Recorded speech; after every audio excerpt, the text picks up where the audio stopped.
Dans une lettre adressée à Emmanuel Macron, le FID a critiqué la nomination annoncée par Macron pour le chef de l'État récemment. Oui, alors j'ai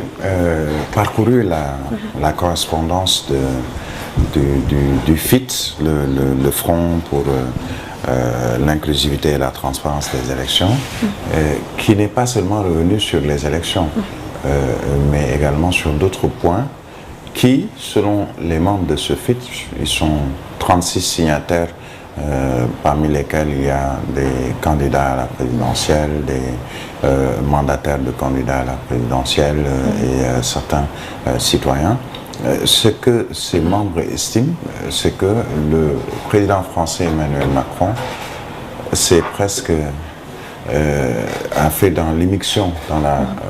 vie politique sénégalaise et même de la démocratie sénégalaise, ou en tout cas ce que les membres du FIT estiment comme étant une non-démocratie sénégalaise, puisque ayant listé dans cette lettre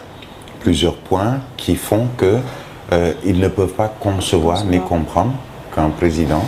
d'un autre pays puisse dire que non, le Sénégal va très bien, que la démocratie se porte bien, entre autres. Quand ils font le listing un peu de ce qu'ils appellent des dérives du pouvoir, ils ont notamment parlé de ces manifestations qui sont interdites, de ces morts qu'il y a eu, de ces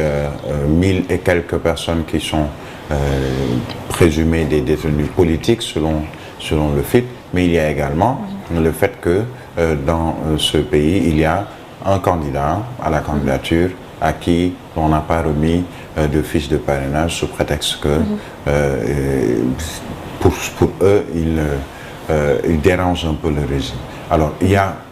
d'autres points qui ont été soulevés par le FIT, notamment sur l'immigration clandestine. Je pense que c'est Cher ou Alamine que j'ai suivi tout à l'heure en parler. Donc, toute une série de récriminations, je dirais, à l'endroit du pouvoir actuel et surtout de Macky Sall, président de la République du Sénégal, qui font que les membres du FIT estiment que le président français n'a pas à parler et surtout à donner un blanc-seing au président sénégalais en disant que tout se passe bien au Sénégal, puisque selon eux, s'ils voient les rapports des commissions ou des correspondants ou autres qui ont été amenés, des missions électorales de 2021,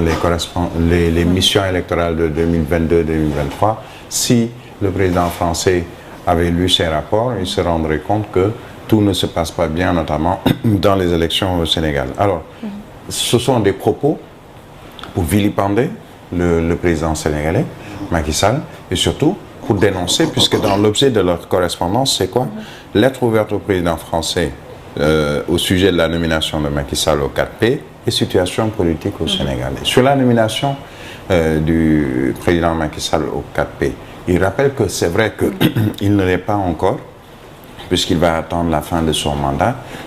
comme il a décidé de ne pas briguer un troisième mandat, mais il ne peut aujourd'hui être celui que la France va nommer, tout simplement parce qu'ils l'ont vu comme une humiliation au peuple sénégalais de dire, mais écoutez, Macky Sall, je vous nomme après président de ceci ou délégué de ceci, ce que le FIT a estimé comme étant une humiliation. Sauf que du côté de l'État également, on a réagi, puisque j'ai eu hier, par exemple, le ministre porte-parole du gouvernement, Abdou Karim Fofana, qui estime que c'est juste une tentative de vouer aux gémonies le président Macky Sall, mais cela ne va pas prospérer, puisque quand on parle de démocratie aujourd'hui, selon les chiffres qu'il a donnés, ce sont des dizaines d'organes de presse qui sont libres et qui peuvent exercer leur travail sans aucune contrainte. La démocratie, c'est également le fait que les membres de l'opposition ou des partis de l'opposition ont remporté plusieurs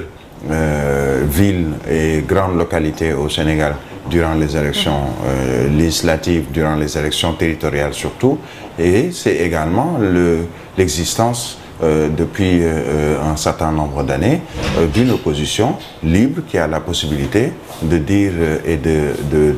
d'exercer son travail et surtout ses droits de manière libre. Alors, il a même reproché plutôt à l'opposition, en ce qui concerne les morts, d'avoir eu une certaine part de responsabilité et que les enquêtes sur ce point sont toujours ouvertes. Et il a aussi rappelé que sur la nomination du président Macky Sall, ce n'est pas le président français seul qui a pris la décision de nommer le président Macky Sall ou de lui proposer cette nomination, mais ce sont beaucoup d'autres pays qui font membre de ce 4P qui ont pris sur eux de nommer ou de faire nommer le président Macky Sall à ce poste qu'il occupera, à savoir au niveau du 4P ou au 4P. Mais ce qui est sûr, c'est que c'est bien pour la respiration de la démocratie et cela montre qu'il y a une démocratie au Sénégal que des dirigeants de partis politiques puissent envoyer une correspondance, une lettre ouverte au président français pour lui dire c'est ce qu'il pense de sa position et surtout de son propos tenu entre le 11 et le 12 novembre 2023 lors du Forum de Paris. C'est de bonne guerre. L'opposition aura toujours la possibilité, si ce n'est au Sénégal, à l'extérieur, de vilipender le régime. Pratiquement tous les régimes ont subi ce genre d'actes. Maître Abdoulaye Wade, on se souvient, a subi cela. Abdou Diouf l'a subi. On se souvient de ce fameux palais Bourbon. Personne ne connaissait le palais Bourbon jusqu'à ce que l'opposition puisse s'afficher au palais Bourbon en France lors d'un sommet, d'une réunion où il y avait d'autres chefs d'État, de gouvernement entre autres, pour dire attention, vous avez un président qui est parmi vous, mais dont le pays aujourd'hui souffre d'un manque notoire de démocratie. Donc c'est tout à fait normal qu'il y ait ce genre d'actes posés par l'opposition. Maintenant, ce qui est sûr, c'est que là où ils disent que la France s'immisce sur cette immixtion de la France dans la marche du Sénégal,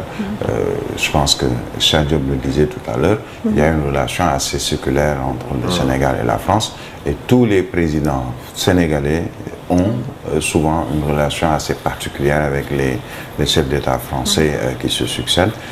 Cela ne veut pas également être un prétexte pour parler du Sénégal en bien ou en mal sans pour autant avoir les chiffres qu'il faut ou les éléments de réponse qu'il faut. Mais bon, on dira que c'est de bonne guerre et c'est tout à fait normal. D'accord. Le bras de fer, cher, qui continue entre le SAES et les autorités, le SAES qui décrète une journée, je pense une journée universitaire morte le 30 novembre, à savoir jeudi, et bien on se prépare un grand rassemblement le même jour. Effectivement,